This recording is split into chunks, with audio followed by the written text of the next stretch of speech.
Bonjour, je suis Loïc, développeur web, et j'ai décidé de commencer un petit cycle de vidéos sur JavaScript avec cette première vidéo qui sera sur les closures et puis d'autres à venir après. Voilà, j'espère que ça va répondre à vos questions si vous vous en posez sur ce thème. Allez, c'est parti. Pourquoi les closures? Eh bien, tout simplement parce que quand moi-même j'ai atteint un certain seuil de compréhension du JavaScript, j'ai pas toujours trouvé la documentation que je voulais sur ce thème des closures et j'ai mis un petit peu de temps à comprendre exactement ce que c'était et ce que ça recouvrait, alors que c'est un thème vraiment central en JavaScript. Une fois que vous aurez compris ce que ça recouvre, vous verrez qu'on en utilise partout, que c'est un outil très puissant pour le développeur JavaScript et que c'est absolument une notion fondamentale. Voilà pourquoi j'ai intitulé cette présentation Comprendre le concept et les cas d'utilisation des fermetures. Vous verrez que les cas d'utilisation sont très nombreux. Alors, quelques prérequis peut-être avant d'attaquer cette petite formation ensemble. Il faudra que vous connaissiez la syntaxe de JavaScript à minima pour pouvoir un petit peu suivre ce dont on va parler. Euh, et quelques méthodes qui permettent de travailler avec le document Object Model, le DOM, si vous êtes familier avec les getElement by ID, createElement, etc. Ça ne pourra que nous aider. Il y a quelques exemples qui vont être basés là-dessus. Sinon, je vous invite à revoir les fondamentaux, peut-être à travers un très bon bouquin sur JavaScript, The Definitive Guide là, de David Flanagan, j'espère que j'écorche pas. À côté de ça, comprendre l'utilisation de la console, j'ai quelques screenshots de la console de Chrome qui vont accompagner la présentation. Donc, à savoir qu'un console.log permet un affichage dans la console, devrait suffire, mais il faut comprendre un petit peu comment ça marche, ce que ça veut dire. Et puis, au moins une bonne pratique. Je recommande toutes les bonnes pratiques en JavaScript, mais celle-là est fondamentale pour pouvoir se servir des closures. On déclare toujours une variable avec le mot-clé var. Sinon, cette variable, c'est une globale et elle va polluer en tout point notre code et générer des erreurs. Une variable, le mot-clé var, comme ici, var ma variable égale je suis une variable sen, ça c'est une variable correctement déclarée. Ma variable égale je suis une variable sen, c'est la création d'une globale. Toujours ce mot-clé d'abord. Avant de vraiment attaquer les closures, j'ai décidé de refaire un petit passage sur les fondamentaux que sont les fonctions, les variables et leur portée, puisqu'en fait, bien comprendre ces concepts-là, ces notions-là, c'est déjà comprendre les closures et leur fonctionnement.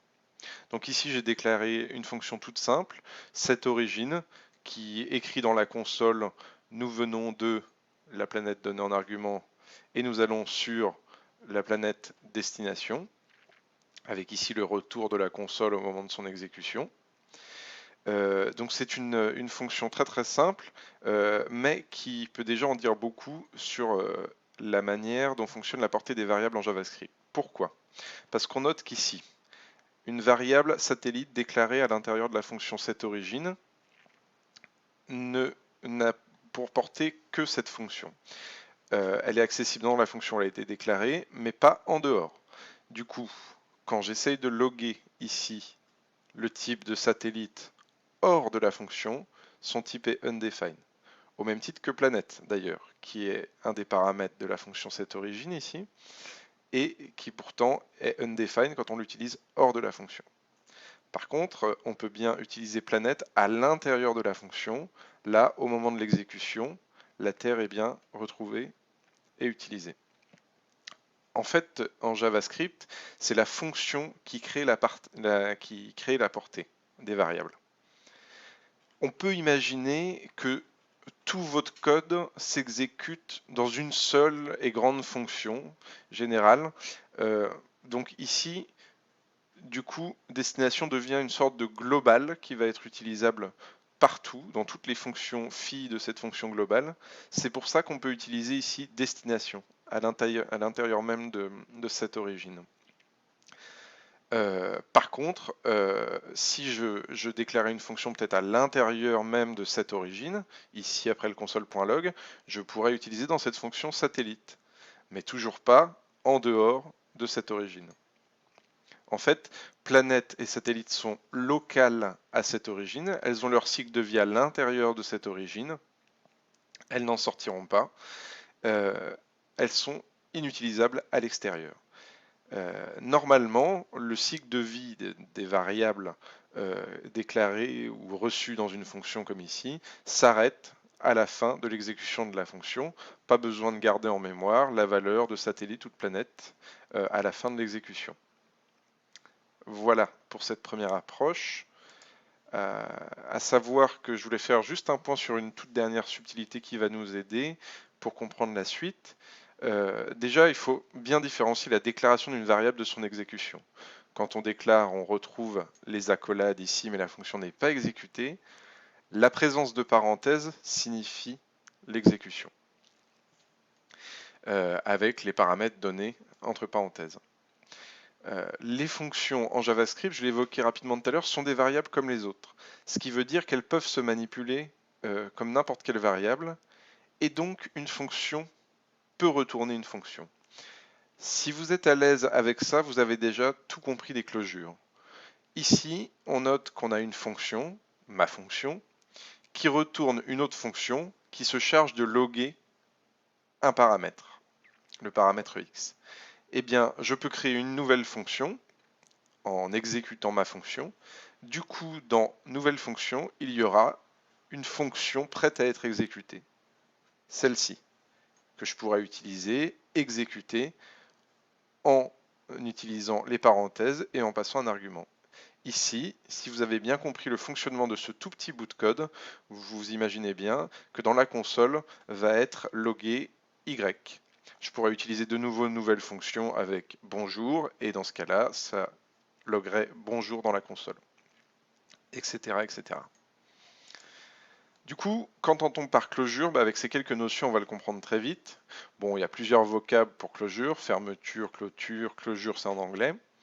Mais ça recouvre une seule réalité, c'est le fait qu'une fonction fille, comme ici voyager vers, est définie à l'intérieur d'une fonction parente, ici setOrigin and getVoyage. On voit bien que setOrigin and getVoyage est une fonction et que voyager vers en est une autre. Et cette fonction fille a accès aux variables de setOrigin et getVoyage. Ici, on note bien que on utilise origine, qui est pourtant une variable, un paramètre de setOrigin et getVoyage. On l'utilise à l'intérieur de voyager vers. Du coup, même après l'exécution de setOrigin et getVoyage, longtemps après, 1 heure après dans l'exécution du code, on a toujours un contexte qui permet de restituer l'origine, ici, passée en paramètre, et encore n'importe quelle autre variable qui serait issue de setOrigin et getVoyage. On note donc que cette valeur va persister au-delà de l'exécution, et donc lorsqu'ici je fais déménager égale setOrigin and getVoyage la Terre, j'enregistre dans cette fonction prête à être exécutée la valeur la Terre pour origine. Quand plus tard je voudrais déménager sur Mars, j'aurai bien le log nous vivons désormais sur Mars, la nouvelle planète donnée, mais nous venons de la Terre, l'origine mémorisée en amont. Voilà ce que sont les closures. Pourquoi c'est possible? C'est parce que même lorsqu'une fonction a terminé son exécution, c'est-à-dire qu'elle a atteint le return ou l'accolade fermante c'est égal à un return undefined en JavaScript, ces variables, elles peuvent subsister. Elles peuvent subsister dans un cas, c'est si des filles, des fonctions filles, sont définies à l'intérieur du corps de la fonction parente et utilisent des variables de la parente, soit qui étaient passées en paramètre de la parente, soit déclarées à l'intérieur même de la parente. Donc une mémoire de ces variables va persister en attendant l'exécution des fonctions filles. C'est un contexte en fait qui est sauvegardé pour la future exécution. C'est pour ça que au début, je reviens sur une slide en arrière, j'espère qu'on ne sera pas perdu. Je parlais ici d'une fonction globale dans JavaScript pour exécuter tout le code, pour l'englober, puisque destination ici, qui est déclarée hors de toute fonction, va être utilisable en l'état par cette origine à l'intérieur de cette fonction-là au moment de son exécution. Au même titre, ici, c'est origine qui est utilisée. Voilà ce qu'est une closure. C'est une fonction qui partage avec sa parente des variables. Du coup, un contexte est sauvegardé, puis restitué, et la fonction fille, s'en sert. Alors, pourquoi parle-t-on de fermeture? Pourquoi ce terme? Qu'est-ce qui est fermé à proprement parler dans une fermeture? Je vais décrire un peu le code ici. Il est un petit peu plus complexe que ce qu'on a rencontré jusque-là. J'ai créé une petite fonction ici qui permet la création de boutons dans le DOM. Donc un simple create element, et puis on fait dans cet element, on écrit le label donné et on fait apparaître tout ça dans le body. Donc celle-là, on peut l'oublier, on sait juste que créer un bouton avec le label donné en paramètre. Et puis ici, j'ai créé une boucle, un for, qui se charge pour la planète Terre, pour Mars et pour Vénus, qui ont pour index 0, 1 et 2, de créer un bouton en passant l'intitulé voulu à ce bouton. Un bouton pour la Terre, un bouton pour Mars, un bouton pour Vénus, comme on le verra ici dans le DOM. Et puis, j'ai décidé qu'au clic sur chacun de ces boutons, un message dans la console dirait « Cette planète est le nom de la planète ». Ici, comme on peut le voir dans ce for. Et pourtant, je clique une fois, deux fois, jusqu'à 7 fois sur mes boutons, et j'ai toujours comme résultat cette planète est Pluton, au lieu des planètes voulues, la Terre, Mars ou Vénus. En fait, l'état de i, qui est passé ici, n'a jamais été figé, et i, à la fin du for, vaut toujours 3, puisqu'il s'est arrêté à la valeur 3. Et quand je l'utilise plus tard dans le code, au moment du clic, on utilise donc le i à sa valeur finale. C'est pour ça que ici, planète de 3, c'est bien Pluton. Et du coup, Pluton n'étant même pas une planète, on se retrouve avec cette erreur, cette planète est Pluton, à chaque clic sur n'importe quel bouton. Donc on voudrait en fait, pour faire marcher correctement mon code et mon interface ici, retenir entre guillemets les états de i à chaque passage de la boucle pour pouvoir obtenir le message désiré. Et bien c'est ce que vont permettre les closures, et ici l'absence de closure fait que mon code ne marche pas. Vous avez sans doute déjà rencontré ce problème en JavaScript.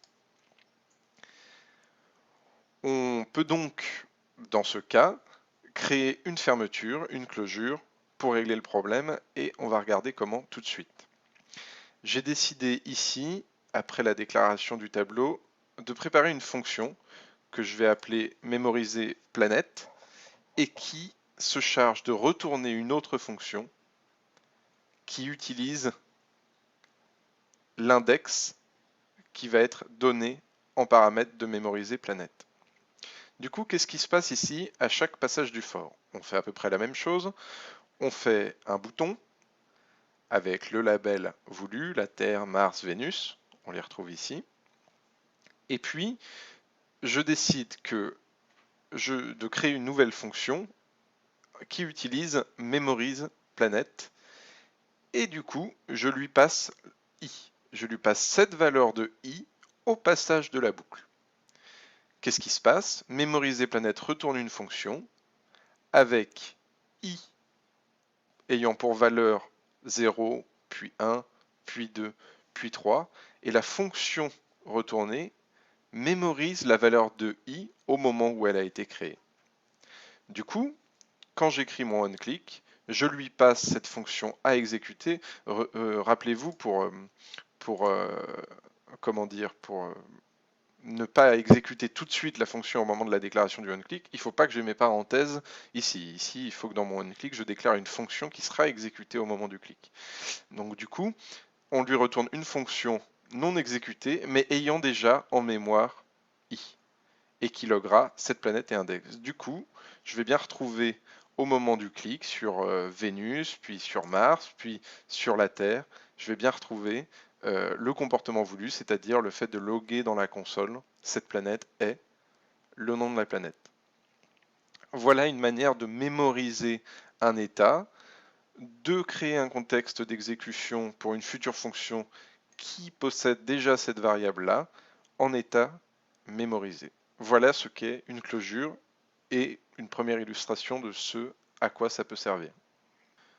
Voilà, normalement c'est à peu près à ce point-là de la présentation que vous vous exclamez ah ouais, en fait c'est génial, c'est génial. Ici, j'ai apporté une version un tout petit peu plus condensée d'exactement la même procédure. Bon, c'est pas très bon de déclarer une fonction dans une boucle, mais je le fais ici sous forme de fonction anonyme. On a une fonction auto-exécutée ici. On voit l'exécution entre parenthèses et la déclaration entre ces parenthèses-là. Donc on voit bien qu'on exécute instantanément la fonction, cette fonction anonyme, et qui retourne euh, une fonction prête à être exécutée au moment du clic. Voilà, ici c'est à peu près la même chose. À cela près qu'ici, j'ai décidé de nommer i à l'intérieur de cette fonction i, alors que plus haut, on l'avait nommé index. Du coup, ici, on comprenait bien que index était un nouveau paramètre qui prenait la valeur de i au moment où elle lui était donnée, et donc que c'était index qui allait être rendu, et donc la bonne valeur, quel que soit le passage de la boucle. Ici, c'est un tout petit peu plus subtil. Si jamais je lui passe i, qu'est-ce qui se passe? Et plus généralement, qu'est-ce qui se passerait si je déclarais une variable globale nombre, par exemple nombre égale 3, et qu'à l'intérieur d'une nouvelle fonction je crée une nouvelle variable var nombre égale 6.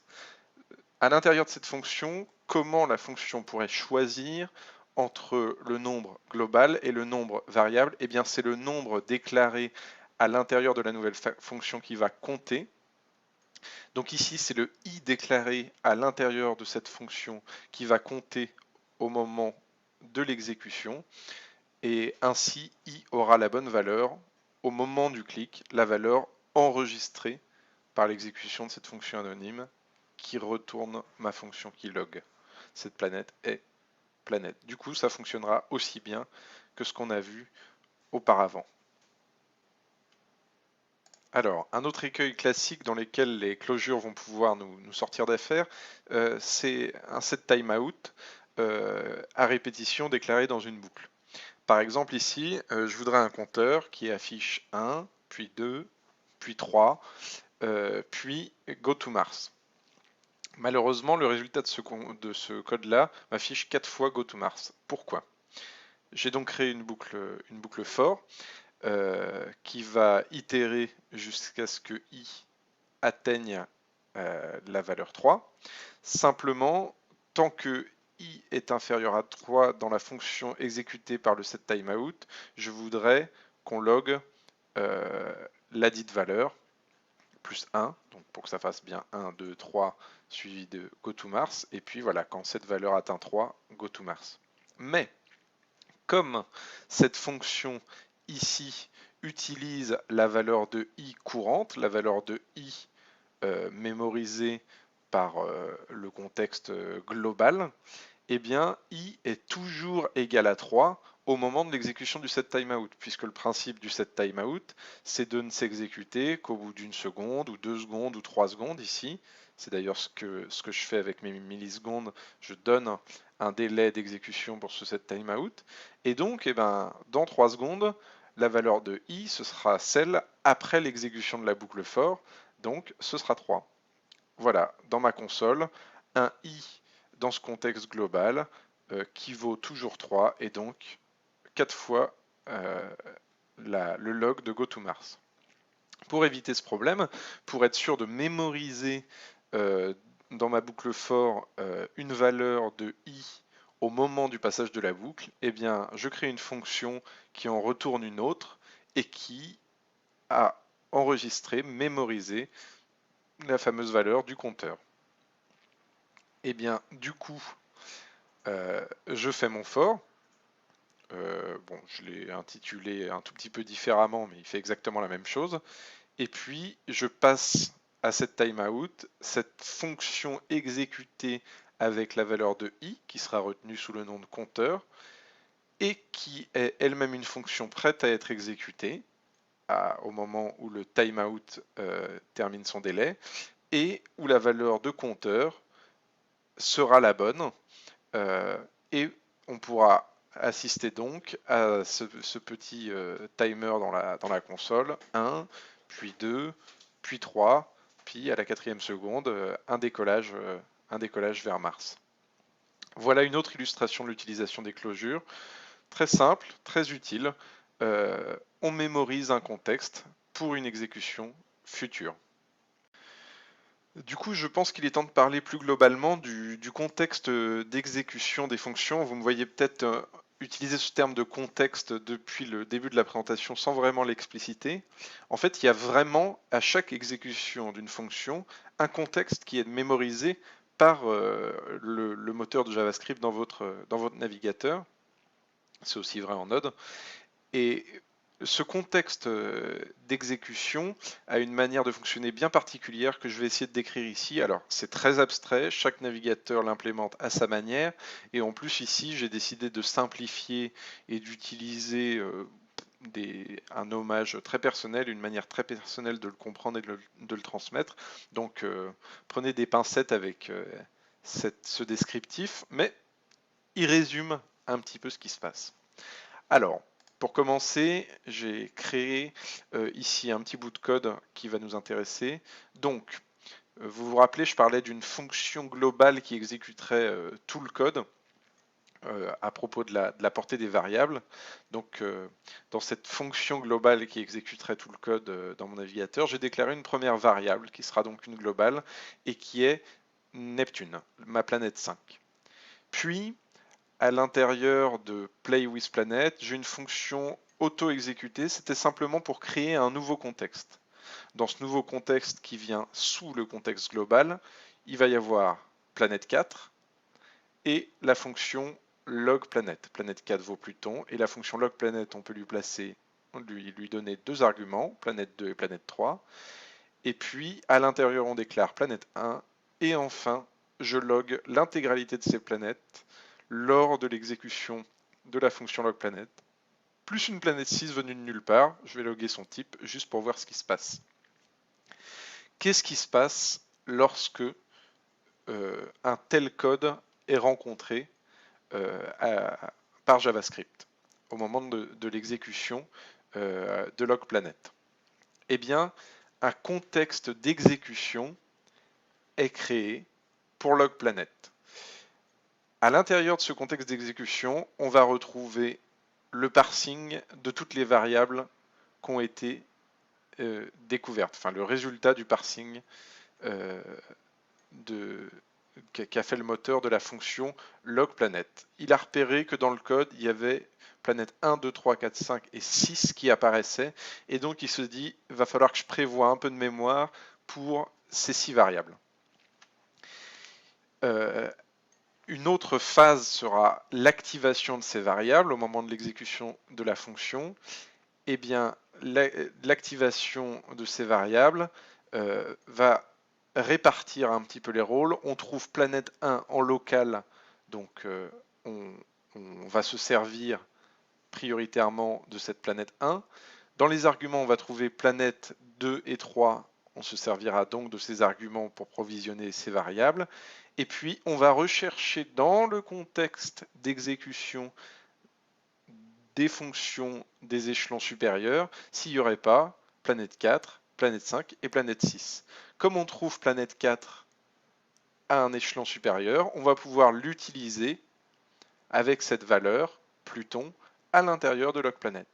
Et puis, comme on trouve encore en global planète 5, encore un cran au-dessus, on va l'utiliser aussi avec la valeur Neptune à l'intérieur de logPlanet. Planète 6, il cherche à tous les échelons, il ne le trouve pas, donc la valeur undefined lui sera donnée. c'est le scope de chacune des variables qui est déterminée ici au moment de la création de ce contexte d'exécution. D'abord, à l'intérieur de la fonction même, à l'intérieur de la fonction même de logPlanet, on cherche les valeurs, sinon au-dessus, au-dessus, au-dessus. Mais on cherche aussi les valeurs dans le contexte d'exécution des fonctions complets. Chaque contexte d'exécution s'imbrique l'un dans l'autre au cas où cette variable existerait et pourrait être utilisée. C'est pour ça qu'ici j'ai noté pour le scope de n'importe laquelle des variables qu'elle est soit dans cette activation-là, soit dans l'activation de la fonction parente, soit dans l'activation de la fonction encore parente, jusqu'à la globale, window pour le navigateur, euh, l'objet window pour le navigateur, et éventuellement cette fonction un peu imaginaire dont je parle depuis le début, et qui exécuterait tout le code.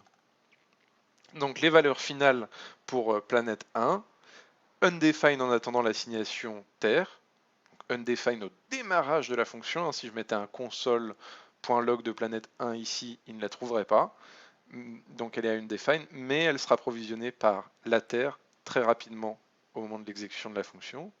Mars pour 2, Vénus pour 3, puisque c'est ceux qui sont donnés par l'exécution ici de logPlanet, les fameux arguments. Planète 4, Pluton, planète 5, Neptune, et la valeur est undefined pour planète 6. Au moment de la création du contexte d'exécution, il y a d'autres choses qui se passent, comme la création d'une valeur pour Zis. Ici, Zis serait égal à window. Il se passe encore plusieurs autres choses que je ne vais pas décrire ici. Nous, ce qui nous intéresse, c'est vraiment la portée des variables et pourquoi une closure est une closure et fonctionne comme telle. Voilà.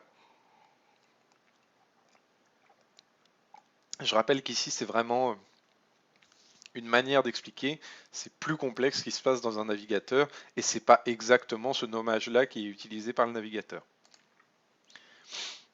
Donc si on veut un petit peu continuer et résumer, bon, je l'ai dit tout à l'heure, déclarer des fonctions dans une boucle, c'est pas une super pratique. Et puis, on sent bien avec une première utilisation de ces closures qu'on pourrait factoriser un peu ce processus. On ne va pas redéclarer systématiquement des closures, des mémoriser ceci, mémoriser cela, à chaque fois qu'on en a besoin. Donc c'est totalement possible de factoriser certains types de closures. Et c'est ce qui permet souvent le JavaScript dit fonctionnel, une manière d'aborder et de programmer le JavaScript à travers une cascade de fonctions qui appellent et qui renvoient des fonctions, qui les utilisent comme paramètres, qui les retournent et qui permettent une approche du JavaScript très éloquente, comme on dit souvent, très riche. Voilà. Donc on va essayer de le faire à travers la notion de partial, qui sera juste une illustration que j'ai pris un peu au hasard pour les closures.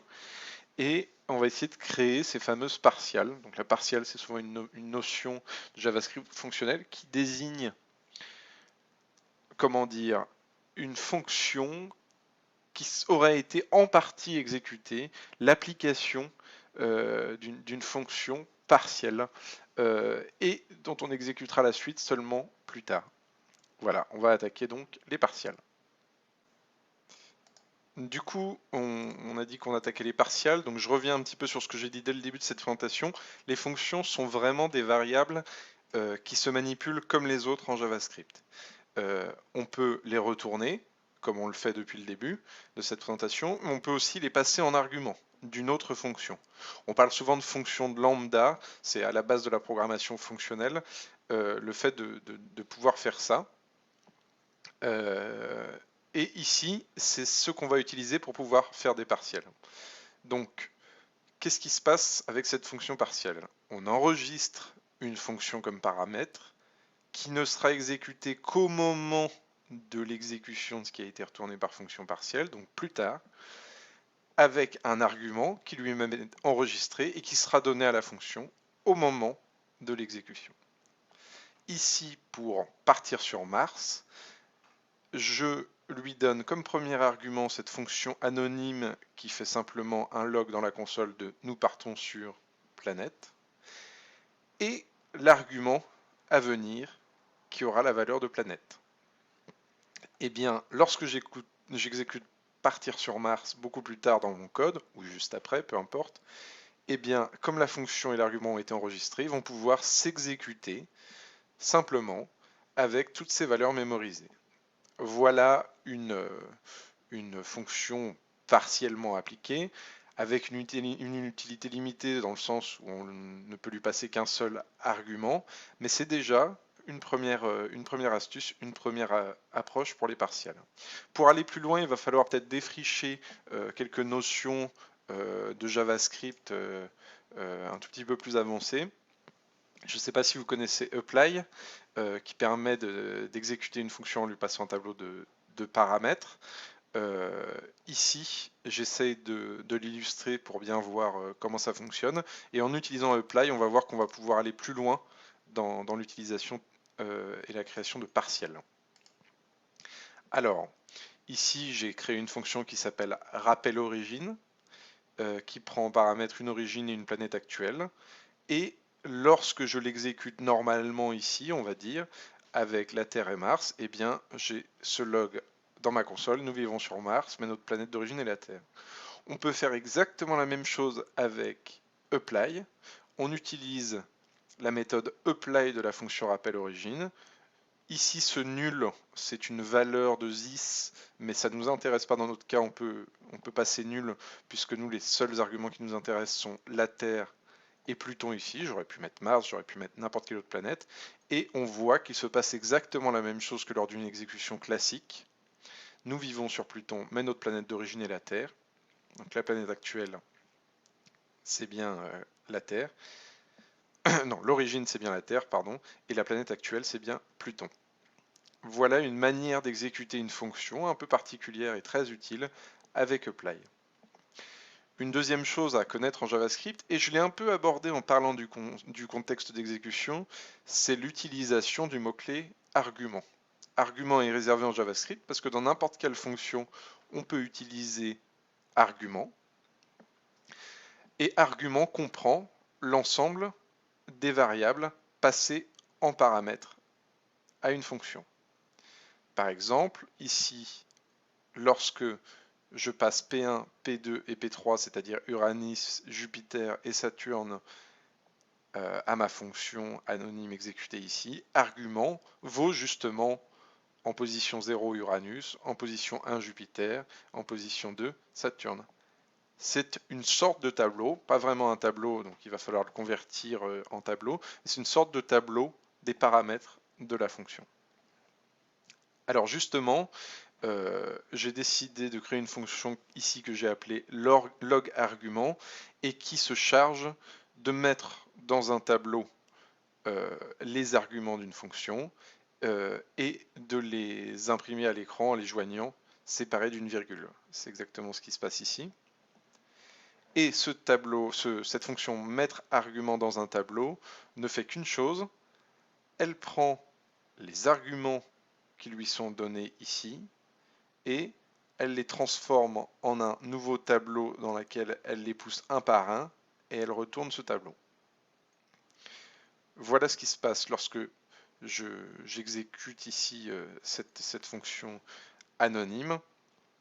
Je fais un log argument de argument. Donc argument est passé ici à mettre argument dans un tableau. Je lui dis que le début de mon tableau d'arguments c'est 0. On peut utiliser donc le premier argument P1, le deuxième P2 et le troisième P3 et les loguer dans la console. Donc relisez bien ce code si vous avez un tout petit peu de mal à le comprendre. Moi-même je vois bien en l'expliquant qu'il n'est pas si simple. Simplement retenez ici que argument, c'est une variable que j'utilise ici et qui n'a été déclarée nulle part, tout simplement parce que c'est un mot-clé réservé qui contient les paramètres de la fonction, ici planète 1, planète 2 et planète 3, enfin P1, P2 et P3. Voilà, si vous comprenez bien comment fonctionne apply et si vous comprenez bien ce que c'est que ce pseudo-tableau argument et comment l'utiliser, en le remettant éventuellement dans un vrai tableau ici, en le loguant, etc., eh bien, vous allez pouvoir développer cette méthode, cette fonction partielle qui vous permettra de faire des partiels. Comme je le disais, avec un seul argument tout à l'heure, notre méthode fonction partielle était assez peu utile. Souvent, les fonctions, on leur passe plusieurs arguments. On aimerait qu'elles puissent toutes les exécuter sans savoir à l'avance combien il y en aura. Et bien ici, grâce à ce qu'on vient de voir, apply d'une part et d'autre part la notion de tableau d'arguments, on va pouvoir le faire correctement. Que se passe-t-il ici? Alors je vais peut-être commencer par décrire parcourir planète. Je veux une fonction qui est capable d'afficher jusqu'à 5 arguments, même 5 arguments, dans différentes phrases de texte, P1, P2, P3, P4 et P5. Et je veux me servir d'une partiale pour n'exécuter qu'une partie de la fonction dans un premier temps, puis une seconde partie dans un second temps. C'est vraiment ce pourquoi ont été inventées les notions de fonction partielle. Et bien cette partiale, je vais lui indiquer que je peux lui passer une fonction, pour commencer, et je vais lui indiquer que les arguments donnés au moment de l'exécution de cette partiale, mais après l'argument fonction, c'est pour ça que j'ai mis ici le début à 1, vont être ceux utilisés et réutilisés plus tard dans la fonction retournée. Je m'explique. Ici, je prévois l'emplacement d'un argument, l'argument 0, au moment de l'exécution de la fonction partielle. Simplement, ici, je vais pouvoir rajouter au moment où j'utilise partial plusieurs autres arguments à la suite. La Terre, Vénus et Mars, c'est ce que je fais. Je donne la fonction en argument 0, puis en argument 1, la Terre, argument 2, Vénus, argument 3, Mars. C'est pourquoi ici, je lui dis de mettre les arguments dans un tableau seulement à partir de l'indicateur 1. Je veux que dans mon tableau d'arguments, je ne retrouve que la Terre, Vénus et Mars et ne pas prendre en compte la fonction. Ainsi, j'ai mes arguments mémorisés, la Terre, Vénus et Mars, comme premiers arguments de la fonction parcourir planète à exécuter plus tard. J'ai retenu P1, P2 et P3 et avec apply, je vais pouvoir restituer ces trois arguments mémorisés qui seront la Terre, Vénus et Mars au moment de l'exécution de finir parcours qui exécute parcourir planète, qui finit d'exécuter parcourir planète, qui provisionne parcourir planète en argument avec ces trois premiers arguments. Du coup, au moment où j'exécute parcourir planète, je lui passe deux nouveaux arguments et c'est ceux qui sont concaténés ici au premier. J'utilise concat qui permet d'assembler deux tableaux et ici je mets les arguments donnés au moment de l'exécution dans un second tableau. Cette fois je les veux tous, je veux celui placé en 0 et celui placé en 1, c'est pour ça qu'ici le début est 0 et je les concatène, je me retrouve bien avec un tableau de 5 arguments, la Terre, Vénus, Mars, Jupiter et Neptune, et une exécution de ma fonction qui les utilisera. Ainsi, j'ai une fonction partiale qui n'a pas besoin de savoir combien d'arguments sont à venir, qui peut en exécuter une partie, puis une seconde partie au moment de l'exécution finale, et qui est bien factorisée, et qui peut faire tout ce dont on a parlé depuis le début et encore bien d'autres choses, de manière entre guillemets automatisée. C'est une fonction qu'on va pouvoir embarquer dans n'importe quel code et qui va nous servir. Je reviens juste sur mettre argument dans un tableau ici qu'on réutilise. Vous vous souvenez, hein, je lui passe cet indice 0 ou 1 ou 2 ou 4 ou 10, peu importe, ici 0 et 1, simplement pour dire dans le tableau final d'arguments que tu nous renvoies, voilà ce qui est des arguments utiles, c'est ceux à partir de début. N'hésitez pas à relire un petit peu ces portions pour bien comprendre, c'est un petit peu plus avancé. Voilà ce qu'on pouvait dire des closures, voilà ce qu'on pouvait dire des partiels. Il y aurait sûrement encore beaucoup d'autres choses à dire, mais on va s'arrêter là pour cette présentation. Donc, en guise de conclusion, j'ai voulu noter Alors, vous voyez, c'est même pas bien fini ma présentation. En guise de conclusion, je voulais noter que les closures sont omniprésentes en JavaScript. Vous allez les rencontrer partout. Si vous utilisez des bibliothèques et que vous essayez de comprendre ce qu'elles font, ou les outils d'autres personnes développés, parfois vous pouvez les lire et vous dire mais qu'est-ce qu'il essaye de faire ici? Pensez aux closures, elles sont sûrement là, et c'est sûrement pour ça que certaines choses sont décrites comme elles le sont. Pensez aussi à ce fameux contexte d'exécution qu'on a décrit. Il peut être utile de bien se représenter le scope des variables et comment est déterminé leur valeur. C'est ce contexte d'exécution qui va vous aider à le comprendre. C'est une notion très très importante en JavaScript et qui vous permettra de comprendre la plupart des subtilités de JavaScript et les closures. Notez que les partials, donc c'est une illustration comme une autre du pouvoir des closures. Et puis, si cette présentation vous a plu et intéressé, je suis déjà en train d'en préparer une autre sur les arrays et les collections, qui ont souvent des fonctions map, reduce, filter, etc., qu'on ne comprend pas toujours et qu'on n'utilise pas toujours alors qu'elles sont extrêmement intéressantes et qui peuvent beaucoup aider en JavaScript. Voilà, une approche fonctionnelle pour les arrays et les collections. Voilà, merci d'avoir suivi cette présentation. Je vous souhaite bonne chance pour vos développements en JavaScript et pour réussir à faire des belles closures. Et un petit mot simplement sur la bibliographie de ce travail. Du coup, vous retrouverez ici un peu tout ce qui m'a servi pour faire cette présentation. Donc si vous avez envie d'aller plus loin dans ce sujet-là, des choses à explorer, des articles et des bouquins qui pourront vous apporter toutes ces informations de manière plus poussée et plus complète encore. Voilà, merci et à très vite. C'était Loïc pour une première petite vidéo sur JS. Bye bye. Je serai le président de tous les Français.